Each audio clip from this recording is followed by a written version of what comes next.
I'm Selena Weigel-Elias Varga, and this is my timeline presentation for Social Work 501 at Widener University. And today I'm going to be discussing Debbie's midlife awakening and the peacock effect.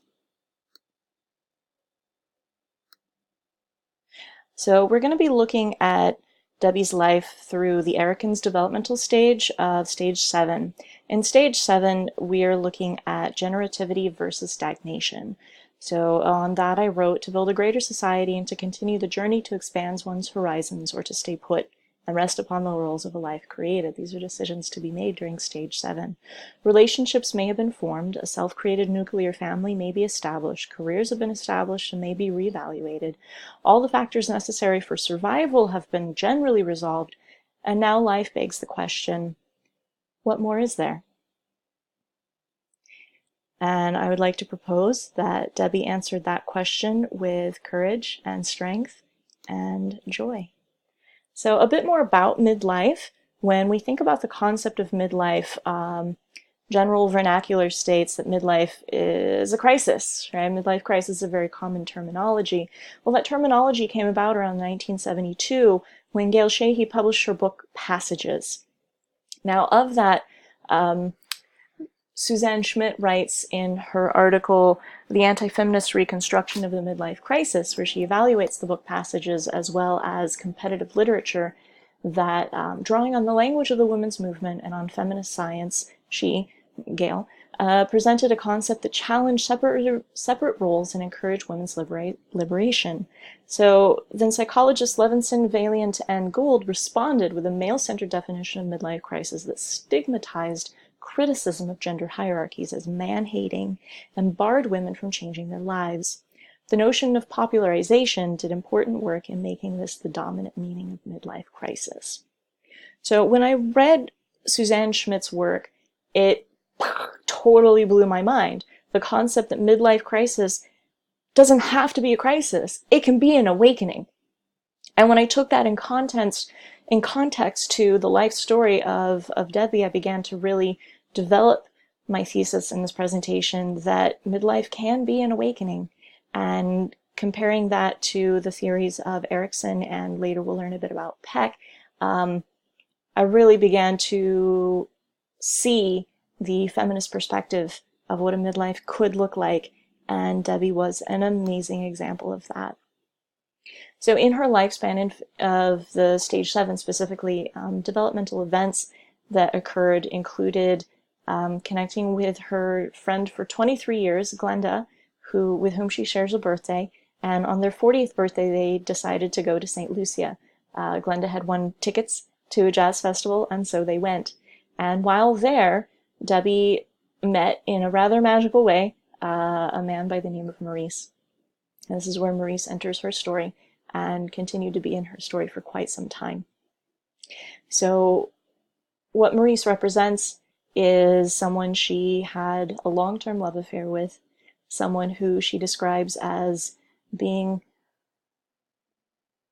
seen and loved for exactly who she was, and for the first time in her life, being loved and being seen and being admired for exactly who she was. Maurice also offered Debbie a job. She stepped into importing goods to St. Lucia from the US. And this was in the early 90s, before the internet was really a thing, and that became a big competitor for her as her company developed. Well, 2 years into working for Maurice, Debbie's contacts continued to expand, her business continued to expand, and 2 years later she chatted with him, and with his blessing started her own business. And so she became, at the age of 42, an international female entrepreneur.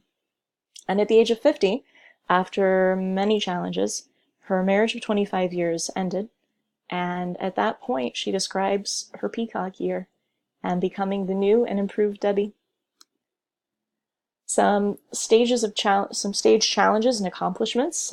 Challenging experiences included being in an emotionally abusive relationship and navigating a business with limited resources beyond wit and tenacity. She had only a high school education, and with that, and with her wit and with her tenacity, she excelled. and got the resources that she needed to do what she needed to do. So she gained independence as a single and self-made woman. She opened relations with multiple retailers and created a business that lasted her 20 years, as well as developing friendships around the world. A psychosocial challenge that she faced was that at 40 years of age, she was stepping outside of a marriage. And at that time, marriage being a socially and culturally supported status. She was also stepping into being self-employed with only a high school education and engaging in international exchange with the emergence of the internet, which would be a primary competitor. So social factors, psychosocial factors of support included transitioning under her midlife awakening, being aided by a strong and ever-growing social network of friends and family. Her mother was an established member of a religious community that came with its own network of support. And her daughter, a teenager at that time, and continuing into being an emerging and adult, supported her divorce, supported her goal of being self-employed, and later herself became a very powerful, empowered self-employed woman.